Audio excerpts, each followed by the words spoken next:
Când va fi o încetare a focului și va începe reconstrucția Ucrainei, România o să fie piatra de temelie.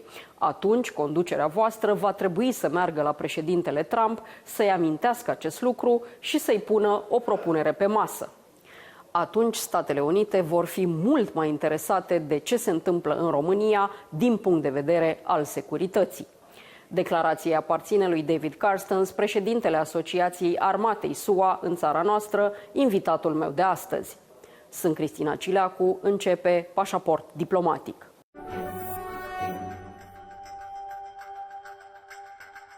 David Carstens, president of the Associations of U.S. Army in Romania, welcome to Diplomatic Passport. Mulțumesc pentru invitație. Yeah, you speak a bit Romanian, so... Eu vorbesc numai puțin. Okay, it's good enough.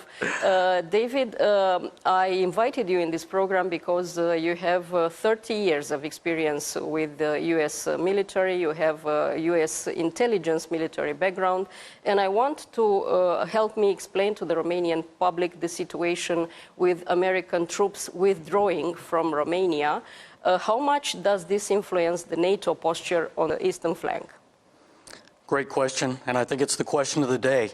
So yes, 30 years in the U.S. Army, and then of course 5 years working here at our U.S. Embassy in Bucharest, also doing bilateral cooperation between the U.S. military and Romania.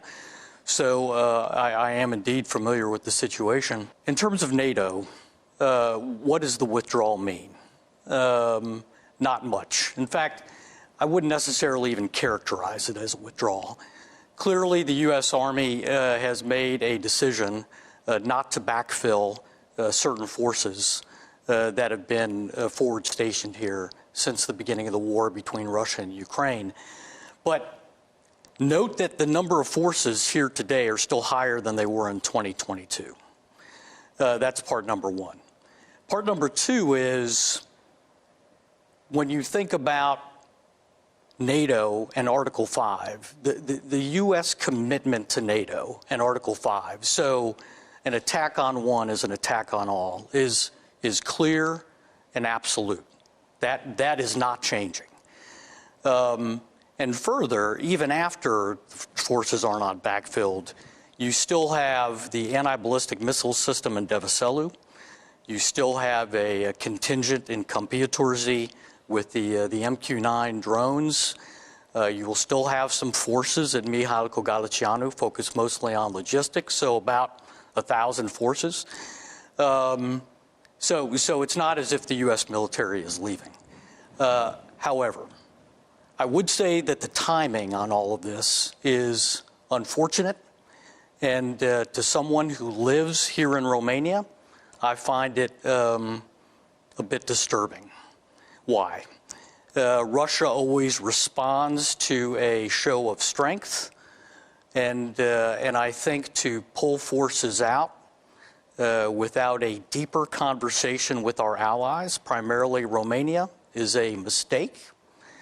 But in the long run, does it really damage deterrence here? No. But it does create a gap. Speaking about deterrence on the eastern flank, okay, I agree with you. The eastern flank is as well deterred with or without this piece of American troops. The question is why Romania only? Because if we look at the United States Army, they do stay in the Baltic area, in Poland, and furthermore, they expand their presence in Greece and across the Mediterranean in the Middle East, nearby Damascus in Syria.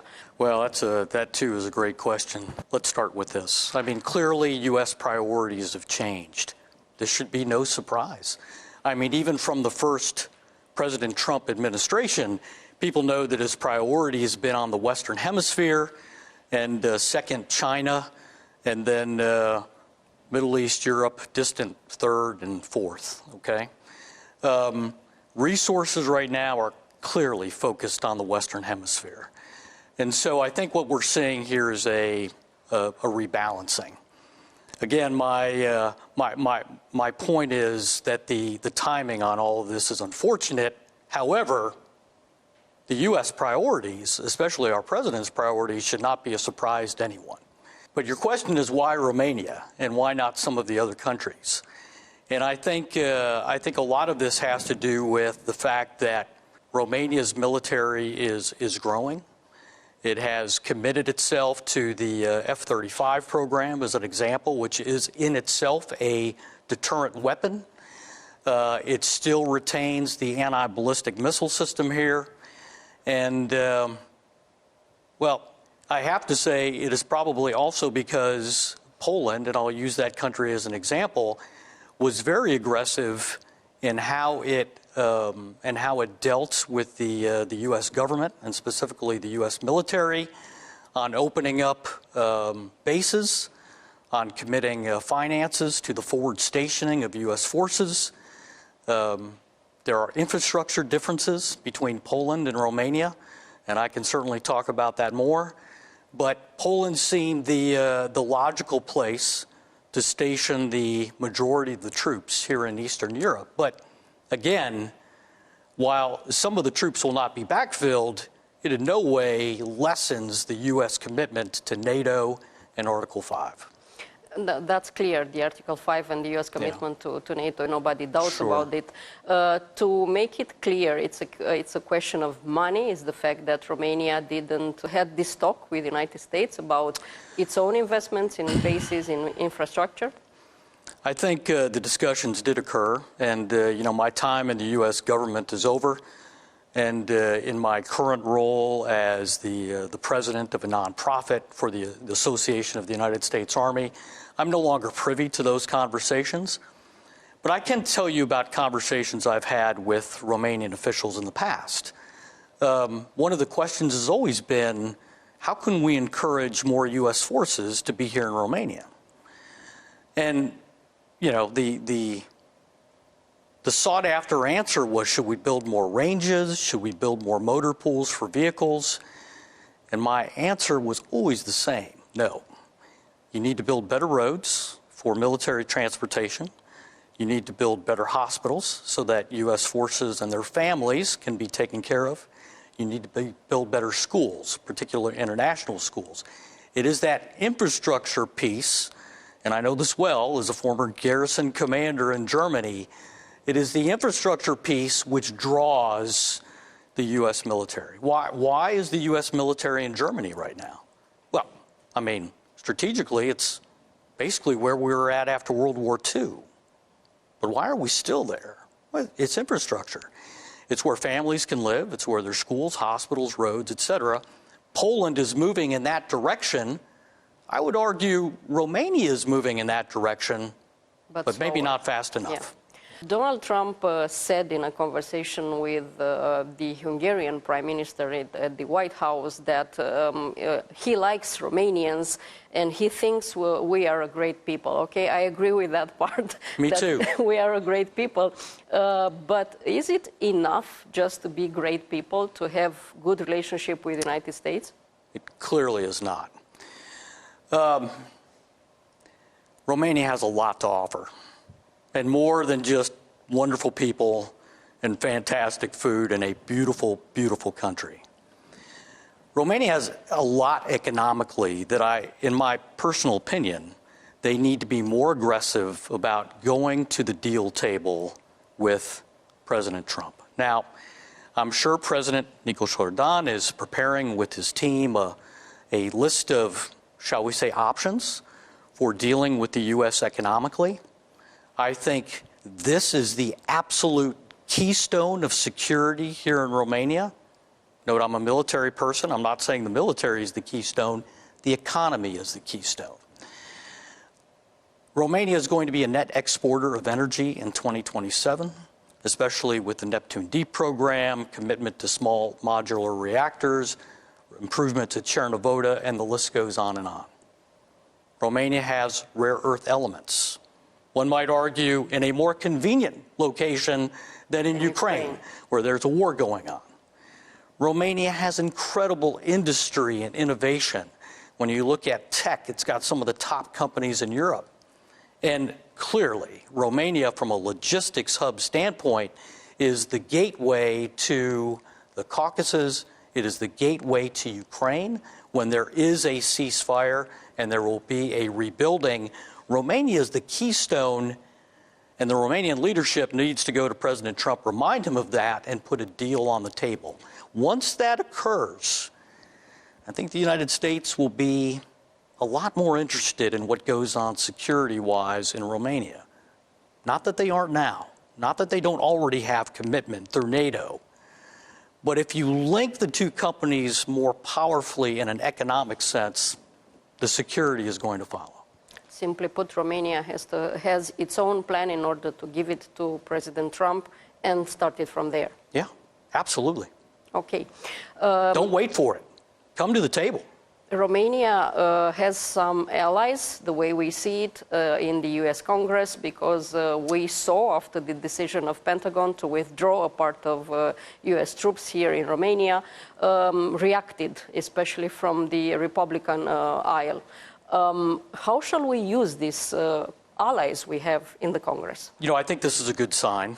Strong Republicans in the House Armed Services Committee that are asking the right questions. Why now?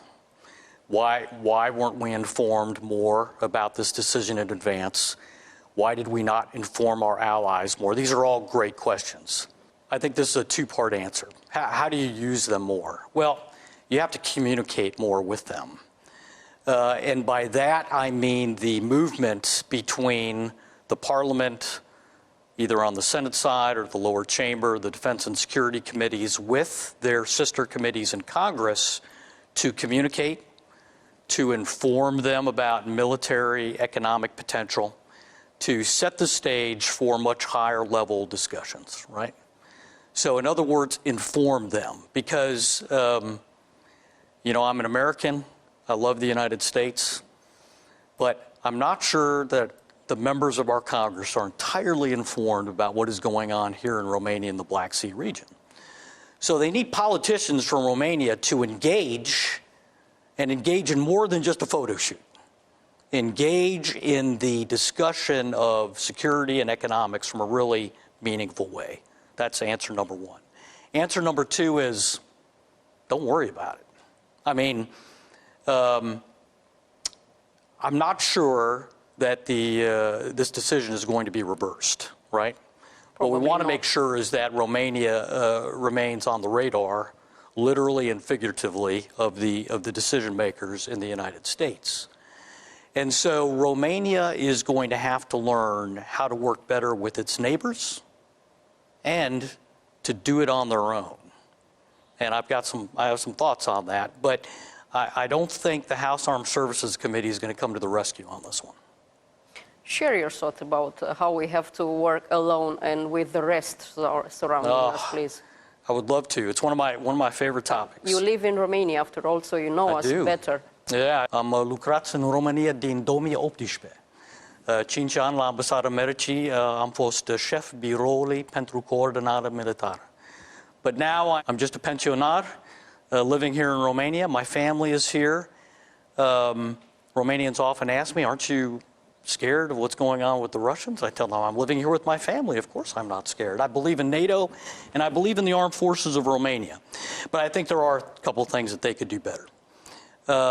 Number one, I think Romania has to switch its posture from one of defense to one of deterrence. What's the difference? Defense is when, and we'll talk about conventional military, somebody attacks and you repel the attack. That's defense.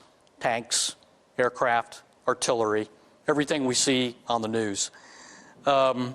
Deterrence is what you do prior to an attack. It's what you tell the enemy. If you attack us, we will punish you. That is deterrence. And I think that's where Romania needs to focus. Maybe controversial thoughts. You know, in this day and age, does Romania really need tanks? Especially new ones? My thought is no. Absolutely not. Everyone works with drones right now. Yeah, absolutely. So a main combat tank costs anywhere from $20 to $30 million a piece. Not to mention logistics, the fuel, the 4 soldiers that have to be trained to use that tank, right? It's very resource intensive. Yet the war in Ukraine has taught us one very important thing. That $30 million piece of equipment can be taken out by a $5,000 drone or less. So I think there are things the Romanian military should be focused on to fight the next war and not the last war. So corvettes, frigates on the Black Sea. I love the Romanian Navy, but they will probably never be in a state where they can go head-to-head with the Russian Navy. But why would you want to? Why not create a shadow fleet of unmanned surface vessels and subsurface vessels to deter? To tell the Russian Navy, come near our shores and we will punish you. Why don't you capitalize more on what Romania does best? Technology. Some great cyber companies here. Twist the knob just a little bit and go from defensive cyber to offensive cyber. What could deter the Russians more? A battalion of tanks or turning off the lights in Moscow if they attack? So this is the difference between defense and deterrence, and I think Romania should go more to a deterrence posture. That's number one. Number two, with neighbors. I think Romania is doing some great things with Bulgaria and Turkey right now. Demining of the Black Sea of operations. I think they need to turn this up a couple notches. Critical infrastructure protection. You've got Neptune Deep in the exclusive economic zone, approximately 163 kilometers into the Black Sea. Maybe there should be joint patrols, Bulgaria, Romania, Turkey, not just of Romanian offshore assets, Bulgarian, Turkish as well, and create that unified presence in the Black Sea. So that's what I mean about deterrence posture and working better with your neighbors. The final question is about the way the Americans are thinking their military strategy, because when we say America, we say the entire map of the world. Yeah. And I'm interested, and also for the Romanian public, to explain to us how United States is looking at the map of the world when it moves its bases from point to point or in specific location all over the globe. We look at it very differently, of course. I mean, even just the geometry of a map is different. The United States is in the middle. And when you look at the United States in the middle, then places like South America, Greenland, maybe even Western Europe become very important, right? Because that is what you see every day. Whether it's a map in the Pentagon or the halls of Congress, you see the United States in the epicenter.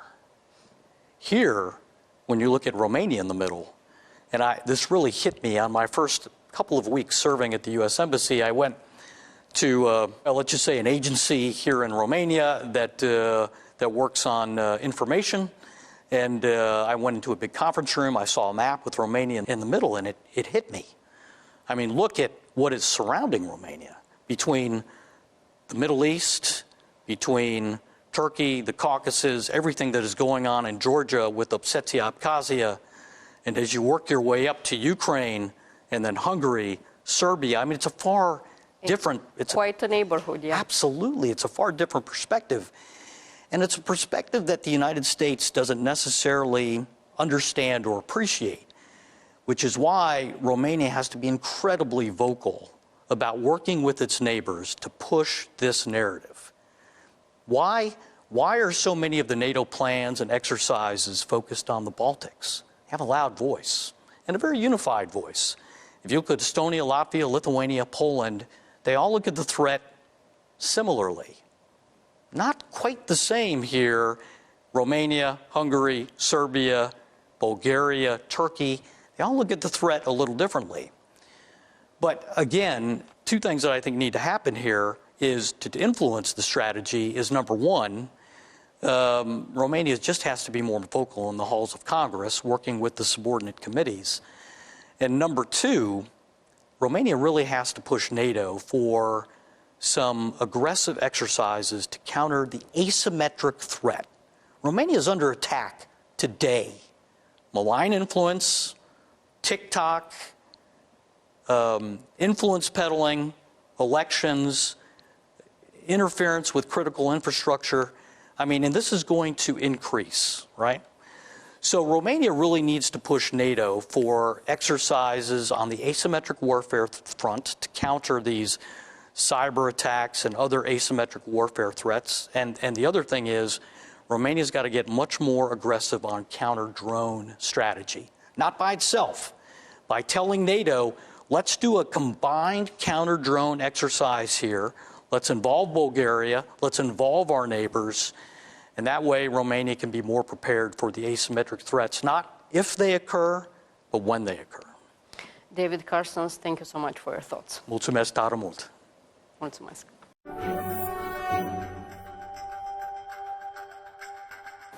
Atât pentru astăzi, dar rămânem în continuare online pe pagina de Facebook a emisiunii și pe conturile noastre de X și Instagram.